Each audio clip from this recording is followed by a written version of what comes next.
Well, President Obama hosted his second official state dinner last night to welcome Mexican President Felipe Calderón to Washington. Sitting next to Calderón at the dinner were First Lady Michelle Obama and Dolores Huerta, the co-founder of the United Farm Workers of America. Earlier in the day, President Obama and Calderón met privately. Part of the discussion centered on Arizona's controversial new immigration law, which allows police officers to stop and interrogate anyone they suspect is an undocumented immigrant. At a press conference, Calderón openly criticized the Arizona law.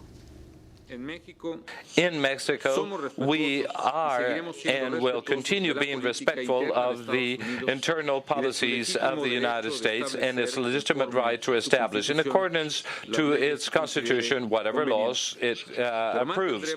But we will retain our firm rejection to criminalize migration so that people that work and provide things to this nation will be treated as criminals. And we oppose firmly the SB 1070 Arizona law, given in fair principles that are partial and discriminatory. President Obama said his administration is examining the civil rights implications of the Arizona law. We also discussed the new law in Arizona, which is a misdirected effort, a misdirected expression of frustration over our broken immigration system, and which has raised concerns in both our countries. Today, I want every American to know my administration has devoted unprecedented resources in personnel and technology to securing our border. Illegal immigration is down, not up, and we will continue to do what's necessary to secure our shared border. And I want everyone, American and Mexican, to know my administration is taking a very close look at the Arizona law. We're examining any implications, especially for civil rights, because in the United States of America, no law-abiding person, be they an American citizen, a legal immigrant, or a visitor or tourist from Mexico, should ever be subject to suspicion simply because of what they look like. While President Obama and Calderón were meeting in Washington, another drama was playing out in the state of Arizona. 3 immigrant rights activists are facing possible deportation after they were arrested in a sit-in on Monday at the offices of Republican Senator John McCain. The students called on McCain to back the DREAM Act, which would grant permanent citizenship to undocumented workers' children if they completed 2 years of college. The 3 are each undocumented immigrants, marking one of the first known instances activists have risked deportation to back immigration reform legislation. The activists were held in ICE detention on Tuesday night, but were released on Wednesday after a judge ruled they were not a flight risk. The 3 activists join us now in Phoenix. Mohammed Abdullahi is a 24-year-old Iranian-born immigrant rights activist. He's a co-founder of DreamActivist.org, a resource web portal for undocumented students. He's lived in Michigan since he was 3 years old. Yahaira Carrillo is a student at Rockhurst University in Kansas. She was born in Mexico and is the founder of the Kansas-Missouri Dream Alliance. And Lisbeth Mateo is an organizer with Dream Team Los Angeles. She came to this country at the age of 14 from Mexico. Welcome to all 3 of you. Lisbeth, could you tell us what happened subsequent to your arrest when you entered Senator McCain's offices? So we stayed just sitting at Senator McCain's office, and we were there for a few hours. We refused to leave, and after that, we demanded to get Senator McCain to co-sponsor the DREAM Act. After that, we were arrested and were taken to county jail, where we spent the night. And the next day, we had a hearing, and we were eventually turned over to ICE. We were in custody of ICE for a few hours, and then they determined that we could leave under a promise to appear and in court and to basically just appear in court later at a later date when they said that. Could you tell us a little bit about your personal story and why you made this decision at this particular time to risk the possibility of deportation?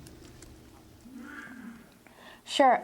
Well, I came to this country when I was 14 years old, and I went to high school, I went to college. I graduated a couple years ago. I've been working on the DREAM Act for about 7 years now, and throughout that time, I've met a lot of young people who have lost a lot of hope, who are so desperate and who have gone through so much depression and don't know what to do. I've been organizing, like I said, for 7 years, and I feel like that I'm in a way responsible to do something. I'm 25 years old. I'm not so young anymore, and I work with a lot of really young people, high school students who, in a way, look up to me and to other people in my situation who have made it through college.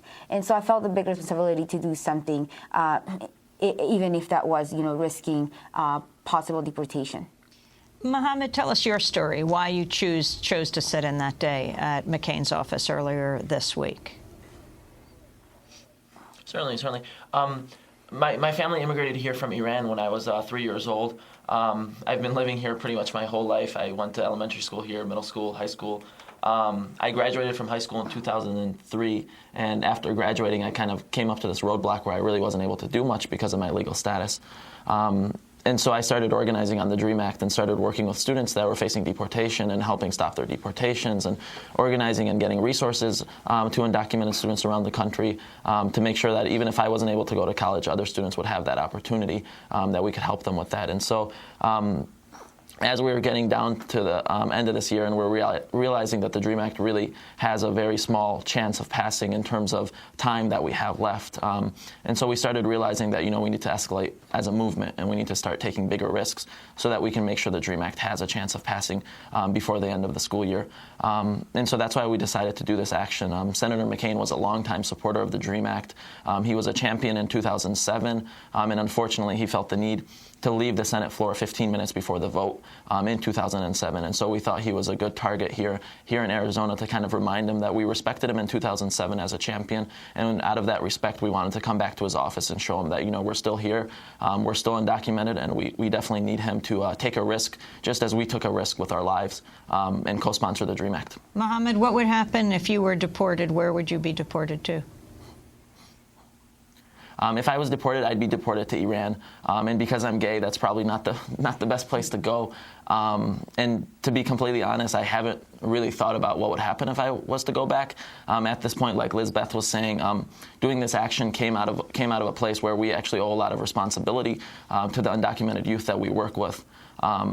And as undocumented students that are a little bit more out there and a little bit more public and have a little bit stronger networks than a lot of the young people that we work with, it's our responsibility to take bigger risks. And so I would put my life any day in the hands of the people I'm sitting here with, the undocumented youth that I'm working with. And that's what we did with this action, because we really need to push the DREAM Act forward. And Mohammed, what do you say to those Americans who may be sympathetic to your ability to make a successful college career for yourself, but who say that you're still in the country illegally and that many others from around the world who are trying to come to the country go through the legal immigration process? What's your response to them?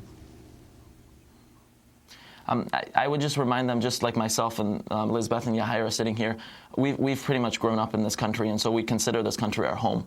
And so whenever people say things like that, for us, it's just we're trying to improve our home, which is this country, and that's why we're trying to work for the passage of the DREAM Act, because we see a problem in our country, and we want to solve that. And so that's why we're working towards the DREAM Act, because we want the same thing as those people, and so hopefully we can work together to pass the DREAM Act. Yahya Carrillo, tell us your story. You're a student, and tell us how you ended up sitting in at John McCain's office. Well, first of all, thank you for having us here today. Yes, I am a student at Rockhurst University. I graduated high school in 2003 and have been working on my bachelor's degree since then. Currently, that's been 7 years in the making. I expect to graduate hopefully next spring, which will make 8 years since I've been working on my degree. I came to the U.S. when I was 7, so just like Mohammed states, this feels like my home. And just like Lizbeth stated, we've been organizing for years